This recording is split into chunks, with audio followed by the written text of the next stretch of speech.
All right, so hi everyone. Welcome to SACM. So tonight we're going to be talking about version control with Git and GitHub. Essentially, kind of just going over the basics of what they are, what they do, and how to use them. So first, I want to talk a little bit about kind of what Git is. So I think we've all kind of been in the point of the bottom image on here of, well, you have some code, you have your file that you're working with, and then you want to make some changes, but you need to make the changes, but you still have the original code around. You need to keep the original for whatever reason as something to reference again, or in case something goes wrong with what you're changing. And you just, want to have that history. Or alternatively, you want to work with other people. You could, send your code to another person via, say, email and have them send it back, but you're going to end up with this list of massive files. The idea of Git is to avoid all of this in a way that is cohesive and easier to manage than renaming the file. So the better solution is this. This is essentially the same project, just organized using Git instead of the, renaming the code file directly.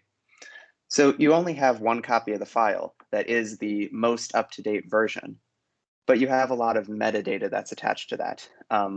In the Finder window, you can see our .git folder in here. That contains all of that metadata. And opening this up in the GitHub app, you can see here there's history. There's different versions of the code, and you could go through and take a look at each of these versions and go back to your previous version if you wanted to, or just reference it and allow others to collaborate with you using a platform like GitHub, which we'll talk about in a second. So I want this to be mostly a kind of tutorial and action-based presentation. So since we have a pretty small group, feel free to ask questions if you have any as they come up. But this is pretty much what we're going to do. We're going to talk about installing Git and the GitHub desktop application. And then we're going to create a new Git project and use some of the really basic commands to get started with Git just from the command line. Then we're going to integrate our Git project with GitHub itself, the server side. Well, GitHub is one of many server-side solutions for managing your code and storing it on the internet. And then we're going to talk about a little bit more of how Git works and maybe a bit of branching if there's time. All right, so step one is installing Git. If you want to follow along, you can. The command to run would be git space -version, and that would let you know if you have Git installed or not. And if you don't have it installed, you can do a quick Google search. Otherwise, the link on screen is a direct way to do that. And with that, I think we're going to move over to the demonstration part of this. Give me just a second.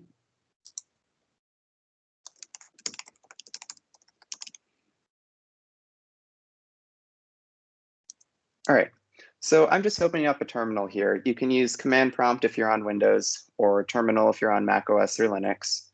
And we're just going to set up Git. As you can see, I already have Git installed, so I can say git-version, and that will, I have that command slightly wrong, double dash. There you go, and I have Git version 2.25.1.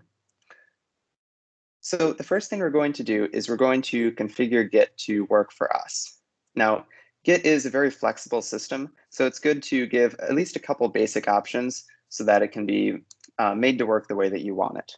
So specifically, we're going to set our username and email address that will tie on to all of the changes that we publish to our work. So in order to set that, I'm going to do git config --global user.name, and then in quotation marks, the name that I want to give to our user. So I'll say SACM demo. But in this case, you could put your first and last name, something like that. All right. And then similarly, we're going to do user.email and the same thing, just giving an email address. And this would be every time you make a commit in GitHub or in Git, which is essentially saying, I'm done writing this code. I want to publish the part that I've written so far as a change on top of the branch that I'm working on top of the work that I've been doing. It will attach your name and email address to that change to mark who did it. All right, and with that, we're ready to get started. So what I'm going to do is first create a new folder. The same thing that you'd always do if you're about to start a new project. Let's go into our documents folder.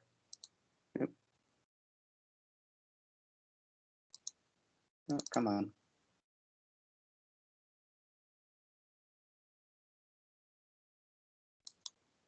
Technical difficulties.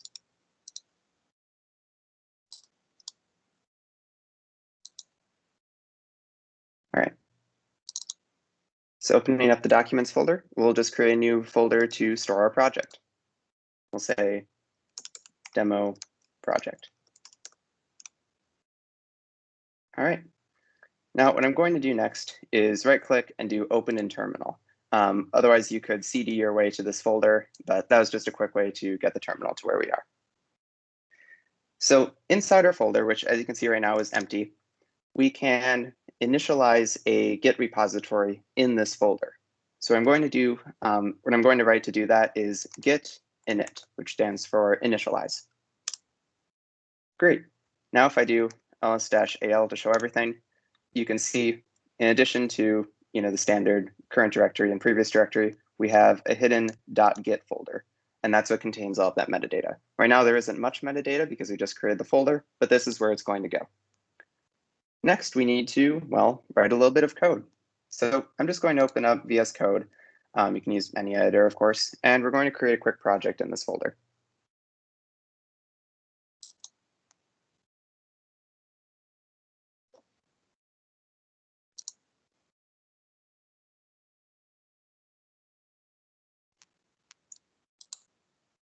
All right, so for this demonstration, I'm just going to do a sample Java project. So we'll say main.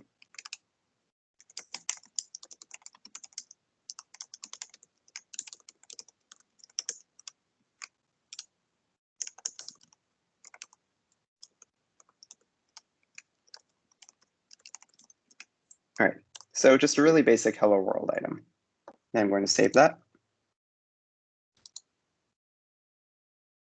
I'm going to put it inside the folder that we're working in. All right. Now if I go back to my terminal, ls again, we have our new, I did not name that well. I will fix that real quick.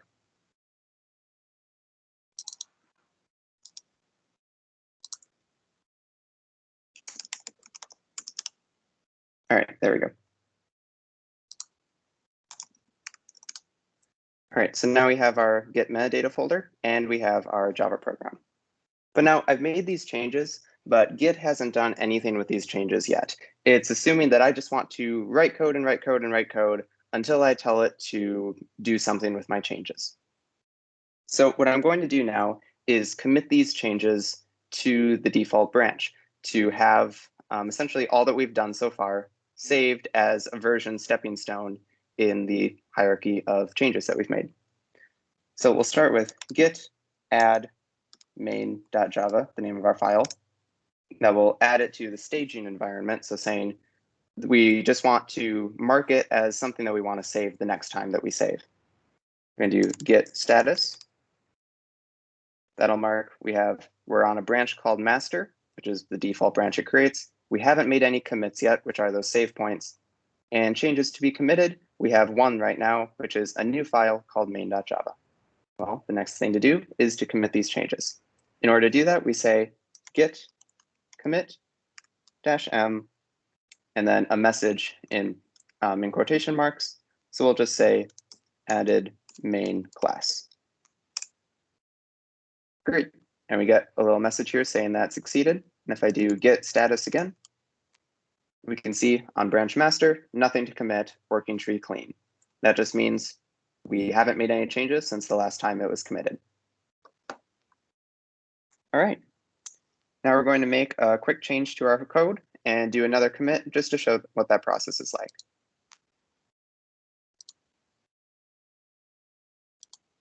All right, we'll open that up again.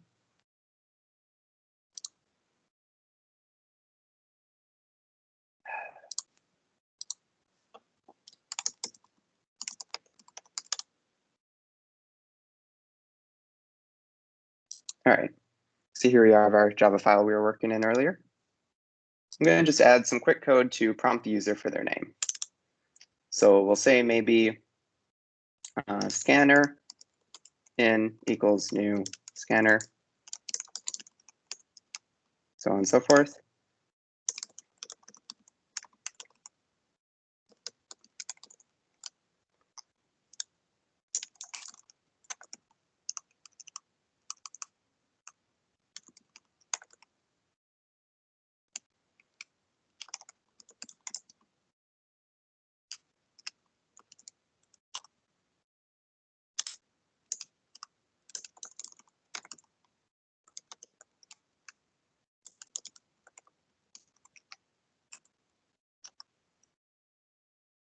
All right.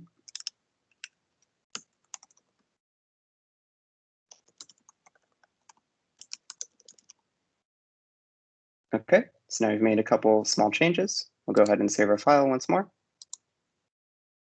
All right, if we go back to our terminal, Git hasn't done anything. Again, Git doesn't really run in the background, so it doesn't know that we've done anything until we ask it to look. So we'll say git status. There we go. So we have on branch master. We have, in this case, changes not staged for commit. Notice we haven't done the git add command that we did earlier. So these changes have not been staged yet. And we have no changes added to the commit, which are the staged changes. In this case, we're going to stage it. So we'll say git add main.java once more. That adds our changes. Git status. We'll confirm that. We have a modified file now of main.java. And we're going to end with a commit message. Git commit -m. We'll say added name prompt. Great.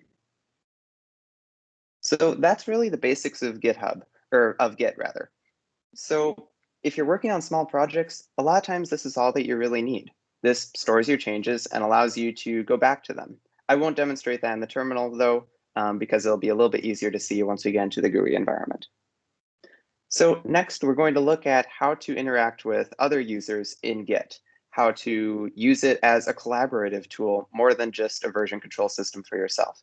And to do so, we're going to create a repository on GitHub and then sync our changes up to that. We'll just open up a web browser and get started.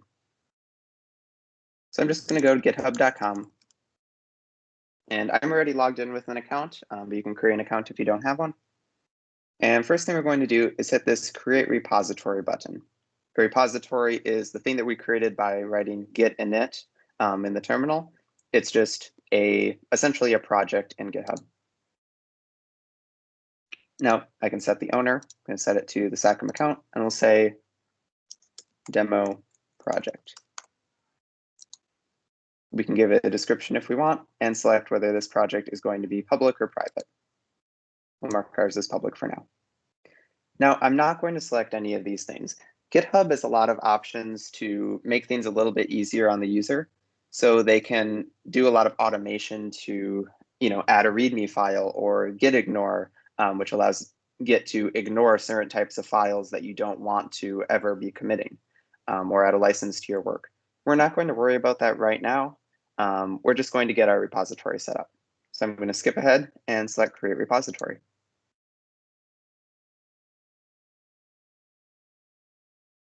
All right, so now we're in our demo project that we've created.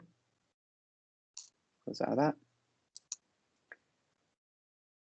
And it's asking us to set up our repository. So there are a lot of ways that you can set up a repository, but right now we already have a repository that we want to put online. We already have the one that we created here, demo project in our documents folder, and we're just going to try to put that out on the internet. So in that case, we can follow their very easy commands.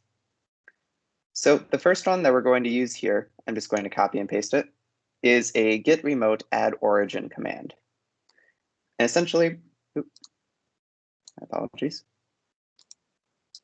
Essentially what that does is it adds a remote source of truth to your local repository. So you have the local repository on your system, and you have the remote repository on GitHub, and this creates that connection between them.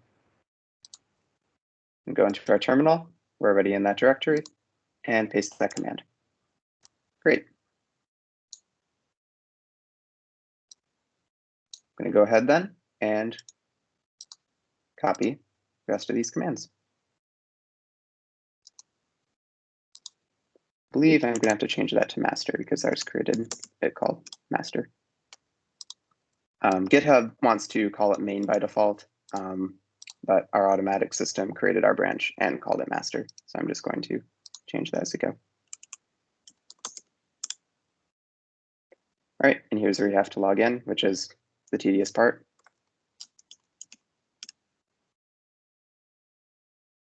This will take me a little bit of a moment. Sorry about that.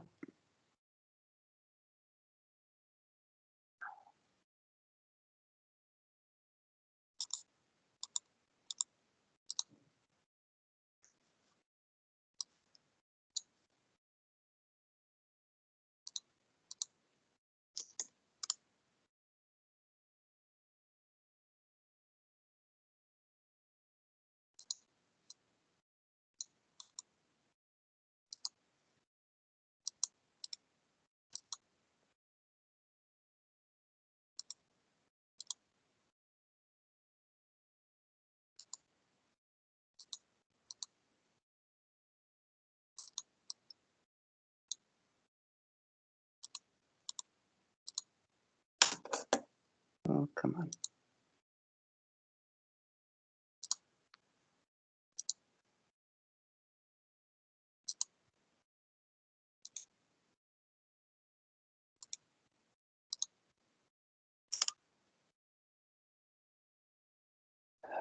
Okay, we will try that manually.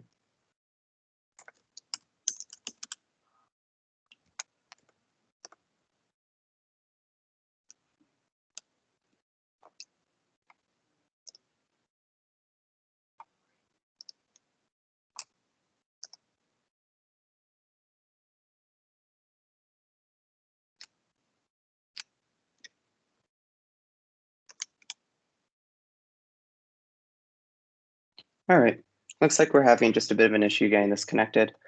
So I'm going to skip ahead a little bit, and we're just going to move into the GUI environment for GitHub.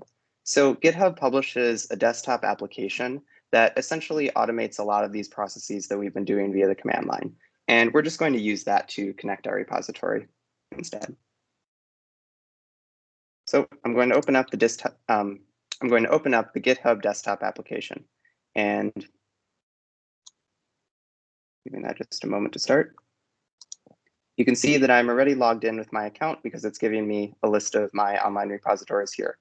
But what I'm going to do is select add an existing repository from your hard drive. And this is because we created our repository outside the GitHub desktop application. We create it just using the command line tools. So we're going to link it into the application. Go ahead, select that, hit OK, and let it import. All right, so now we have a repository in the GitHub application. So again, you can see here we have no changes because we haven't changed any files since the last time we committed. But if I go over to this history tab, we can see the two commits that we did earlier, adding a main class, which added all of these lines into our main.java file and added the file itself, and then adding the name prompt, which modified the file, adding the lines shown here. So now what we're going to do is publish this to GitHub. So if I just select publish branch,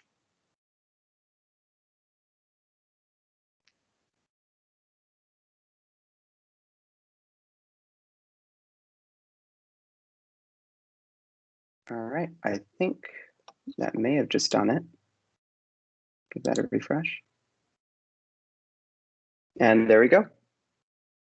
So now it automatically grabbed that because I used the same name for the project. I used demo_project twice here. I used that as the name of the folder, and I used that in GitHub Desktop. So that was just a nice coincidence. Otherwise, it probably would have asked me to specify which repository I wanted to connect this to. But there we are. We're now synced with the online system. So I can look here and all of our history still exists in the local application. But also, if I go online to our project on GitHub, I can see our main.java file. I could click into it and see it in its current state. I can also go to this history button on the GitHub website, and that'll show me the commits that we made. And I can view those just how I did before. So the really nice thing with this is it allows for the same functionality that we saw on the command line and in the local application, but now you can share this with other people. And using GitHub's tools, you can provide other users access to your repository so that you can collaborate with others. All right. Next, we're going to talk about a couple of things that are just sort of nice to haves in a repository. So let's take a look at a repository example real quick. So I'll just go to GitHub. I'm just going to use my account as a demo. So looking at this bit of code that I uploaded a few months ago, we have a couple files that we don't have in our current repository. The first one I want to take a look at is a .gitignore file. This allows you to essentially specify things that you don't want to ever be committed to the repository. So say you're working on a project and your credentials for a development server, say, you have to connect to a database. So your credentials are all stored in a authentication.json file, right? You have some sort of file and it needs to be stored with the code that contains all of the information for connecting. You don't want to ever be putting that in your repository because, in addition to being a security concern, that's also just not necessary to store. So as you can see here, I've listed a few different things that I just don't want to be committed. And what this will do is some of the automated features in, for example, the GitHub desktop app will allow you to stage all of your changes at once that you've made. Well, these things will not get staged in that case. Going back for a second. The other ones that I want to take a look at are license and README. License is one that is pretty universal, but does have some differences depending on where you are. License is essentially the real legal license that you're giving your code with. So if this is proprietary code, you wouldn't attach a license file because then your code is all rights reserved. It belongs just to you and you're not giving anyone else permission to use it. Versus here, for this, GitHub recommends that you attach some sort of license to your public repositories to explain to people how they're allowed to use it if they want to. In this case, I've attached the MIT license to mine. We're not going to add a license file to our demo project, but I just wanted to kind of show what it is. And then the content of your license file is usually the full legal text of the license. For the MIT license, it's pretty straightforward. So there you go.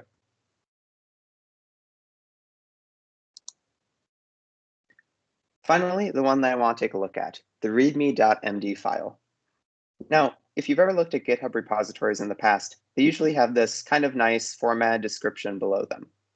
No, this is actually being drawn from the readme.md file. This is a markdown file, which is a format that specifies, how to lay out a document like this. And the README file is something that you really should include with any repository, whether it's for personal use, business use, so on and so forth. It's helpful to have this kind of information available where you can specify the name of the project, some basic details about what it is and how it can be used, and any other information you find might be useful. So let's do that on our repository. We could do it through the online environment, but I'm going to choose to do it just through the GitHub desktop application to show what it's like to edit a file and do a commit through the application. So taking a look in GitHub desktop, we have our environment all set up here. So I'm just going to go ahead and create the file. So going back over to Visual Studio Code, I'm going to create a new file. And I'm going to save it. And here's the key. In order to get GitHub to understand it correctly, we have to make sure that the file is called readme.md. I'm just going to put it in the same place as the rest of our project. All right, here we can write some markdown to specify what we want to say about our project. So I'm not going to go over markdown in too much detail, but just as some basics. You start a line with a pound symbol or the octothorpe to mark a heading. So I'll just say SACM demo project. I'll say created, and we'll just put today's date.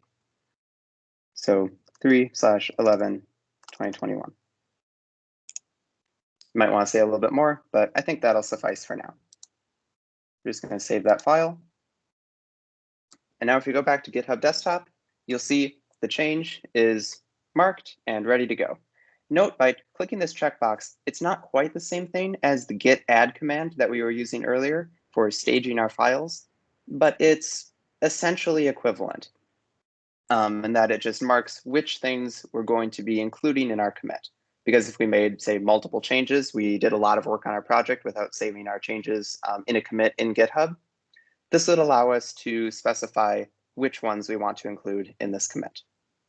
Now, to use this GUI application, we just specify the description of our commit. So we'll say, create README file. And I'll hit commit to master, which will do the same thing we did earlier with our git commit command.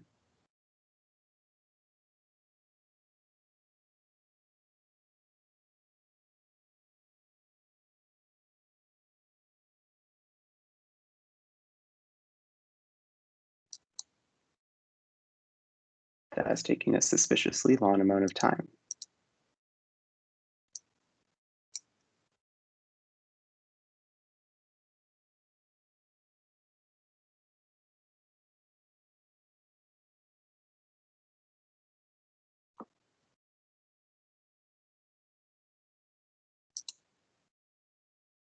All right, there we go.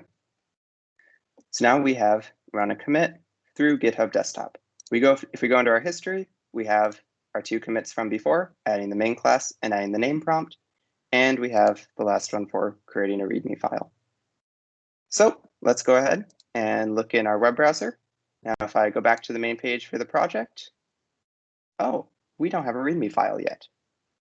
This is one of the details that is easy to forget when you're working with multiple location repositories. In this case, we have our local repository and our origin repository at GitHub. We haven't synchronized them. So the changes that we made in this GitHub desktop app only exist on our local repository. We need to mark these changes and get them uploaded to GitHub. So the easy way to do that within the application is just through this push origin button. So I can select that, it'll reconnect with GitHub and connect our changes. Now if I go back here, I can hit refresh. And there we go. We now have a README file.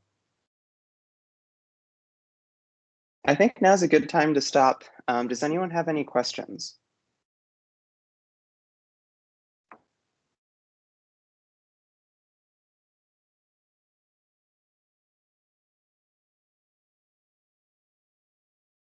Any questions? Feel free to unmute if you do.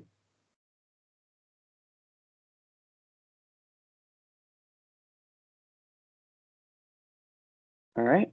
If there are no questions, then I think I'll move ahead with the last thing that I had planned for tonight, which is a brief discussion of GitHub branching. So branches in GitHub are essentially a way of keeping track of multiple types of changes you might be making to your project at the same time.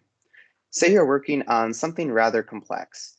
So to pick a big example, say you're implementing a word processor, something like Microsoft Word or LibreOffice Writer. You could imagine that there would likely be a lot of different things going on at once. Someone might be working on the system for inputting or inserting images into your file, and another person might be working on the equation editor. And it's likely that these people would be on separate teams, but doing the same thing in the same code base at the same time. So how do we handle that? In our existing system of just using git add and git commit on our main branch, it would get rather messy because everyone would be making their changes at the same time to the same place. It would be hard to keep track of what's where and what all is going on. Our solution to that is GitHub branches or Git branches. Branches allow you to separate your project into multiple different trains of changes, essentially. So they'd each be started at the same point, but each branch could evolve and be committed to in its own way. And then later on down the road, you might try to merge the branches back together to put those changes back on your primary branch. In GitHub, the recommended way to do this is to have your master or main branch be the primary branch for your project. And whenever you're making a big change, create a new branch to house that change. So let's take a look at what that would look like. I'm going to go into the GitHub desktop application, and I'm going to create a new branch just on our local repository to start, and then I'll push it to GitHub as we go along. So selecting up here, we have current branch master. If I hit the drop-down arrow, that gives us a list of our branches. We only have one of them, and I can select new branch. Here's where we give a name to our branch. So in this case, just to pick an easy example that we can implement relatively quickly, we'll say we're adding a counting loop into our program. So you might name your other branch something like counting loop, just to give it a descriptive name of what's going on. And select create branch, and there we go. You'll notice that it also switched us. Our current branch is now counting loop. I can switch back to master if I want, but I'm going to stick on counting loop right now because that's where we want to make our changes. If I go to online, of course, nothing's occurring because we haven't pushed any of these changes. Now I'm going to go ahead and continue working on this project and implement our counting loop real quick. So going into Visual Studio Code, our main.java program, this will be rather quick. We'll say for int I equals 0, I is less than 10, I plus plus.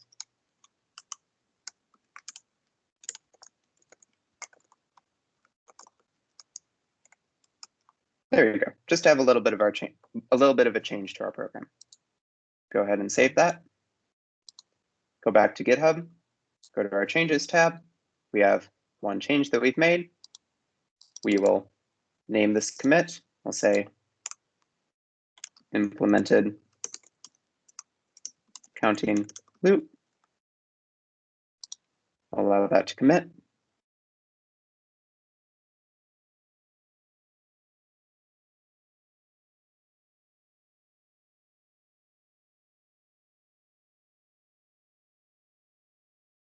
Giving that just a second.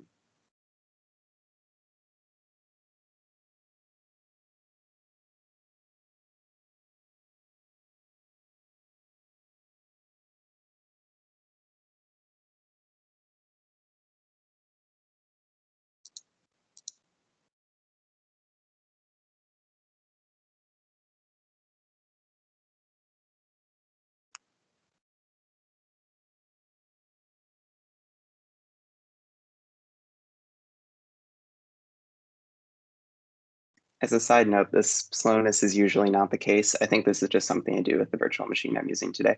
So my apologies for that. But okay, so our commit has finished. And if we go to the history here, we have a list of commits that we've made. Now, if you look at the first couple, they're all the same that we've seen.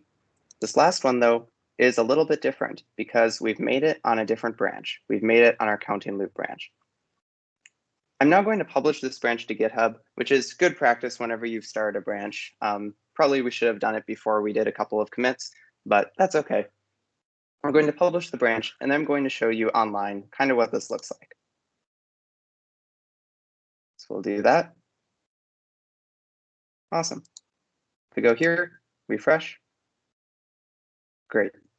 So now, looking at our demo project, it's giving me a notification that counting loop has had changes. It's asking me to create a pull request. We'll talk a little bit more in a minute about what that is. But if I go to this drop down here, I can select which branch I'm looking at, because if we're on the first one here, I can go to main.java, and it doesn't have our counting loop that we just implemented. But if I select the branch drop down and go to counting loop, now we have it.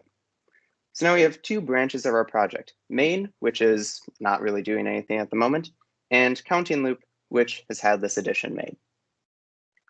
So say now we're done with our addition. We're done implementing the counting loop. That's all we wanted to do with this branch. Probably not something that needed its own branch, but oh well. The next step is to create a pull request. And a pull request is essentially a mark that we want to merge our branch back into the branch that it came from. So we want to merge the counting loop branch that we created back into the master branch. So the online environment has some tools for this, and I'm just going to use them. So this first button that we have here is compare and pull request. So it allows us to compare the branches, counting loop and master. And then if we want, create a pull request. We'll select that option. And here we go. it's allowing me to add some details to the pull request. This is where, say you were finished with a rather large piece of functionality that you'd add to your program, and you need to merge it back into your main branch. The pull request, this would be a good time to describe what exactly your changes are doing. But we'll just leave it at that, and I'll say create pull request. Great.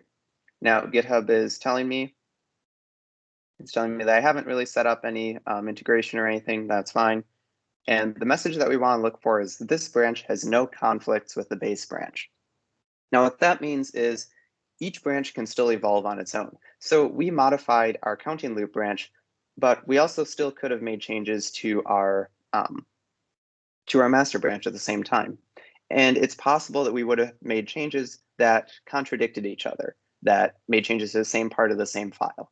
This would be the situation where you could go through, look at those changes, and decide how you want to deal with any of those conflicts that occurred. But we have none of those, so we can go ahead and select merge pull request. Great, that's done. So now if I go back to our code, we're on the master branch. I can go to main.java, and we have our counting loop. Now, since we've implemented this new functionality, we don't really need this branch to stick around any longer. If we wanted to continue making changes, like improving on the counting loop, and then push back into master again later on with additional functionality, we could, but we don't really need this branch to exist anymore. So what we're going to try to do is just remove this counting loop branch. So I'll jump back to our pull request that we opened a second ago. And the pull request now is all said and done. We've merged it back into master, but GitHub provides this handy dandy little button, pull request successfully merged and closed. You're all set. The counting loop branch can be safely deleted. And that's exactly what we want to do. Just delete the branch. You can click that button, and there we go. Going back to our code, we now have only one branch again, and we have all of our changes. But yet, if I go into this history, oh,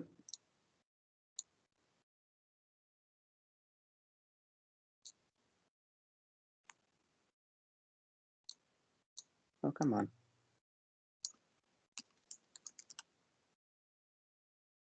There we go.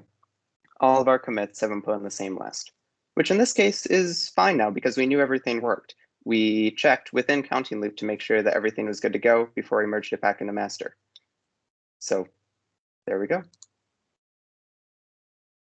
That's essentially the purpose of branches. Once again, does anyone have any questions?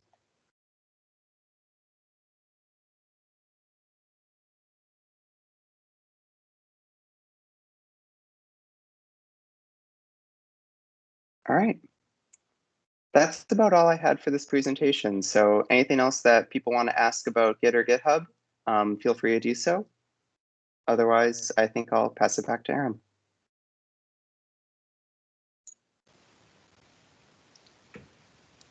Yeah, so that was a great presentation. I feel like Git's always a tough topic to describe in general because it's kind of like a different. It's just tough to describe, I feel like.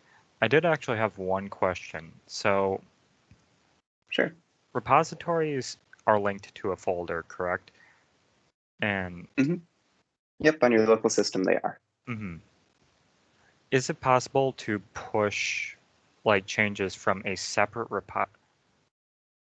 from a separate folder to a repository in a different folder? So let's say you had folders A and B, and in A you've set up a repository and you have files in folder B. Would you be able to push changes from folder B to the repository in folder A?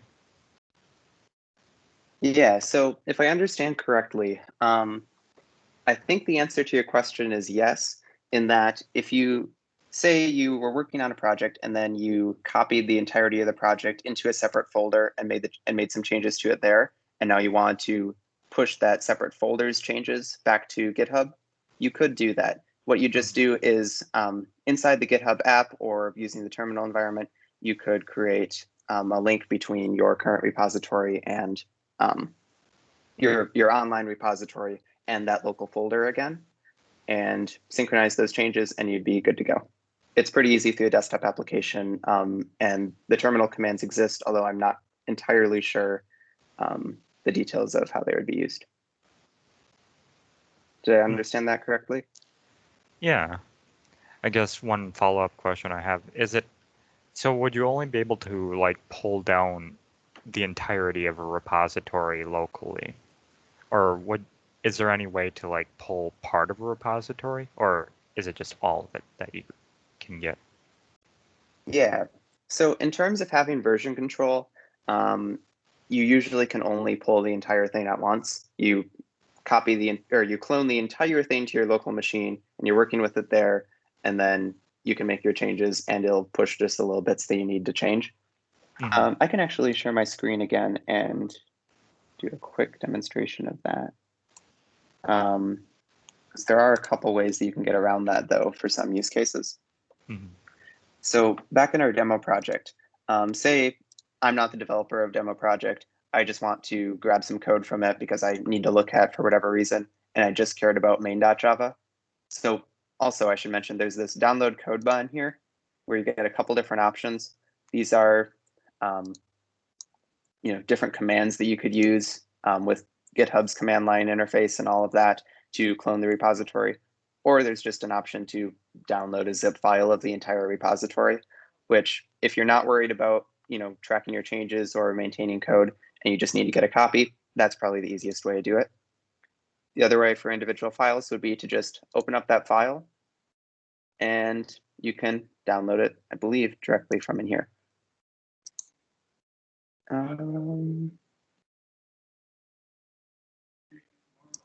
Actually, I might be incorrect about that. I thought this was a feature.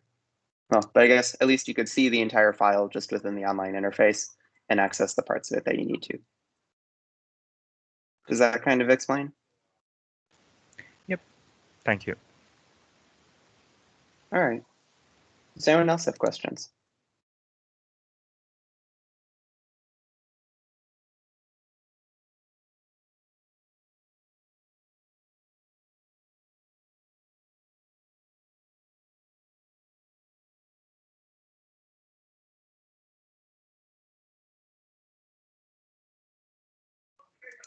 All right, then with that, I think I'll pass back to Aaron again.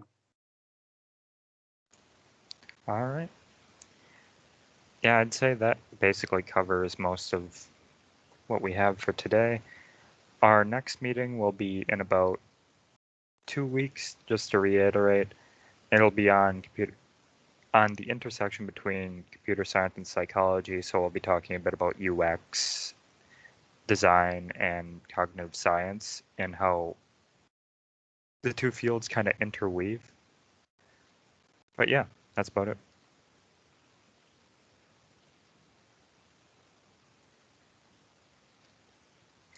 All right, thank you everyone for coming.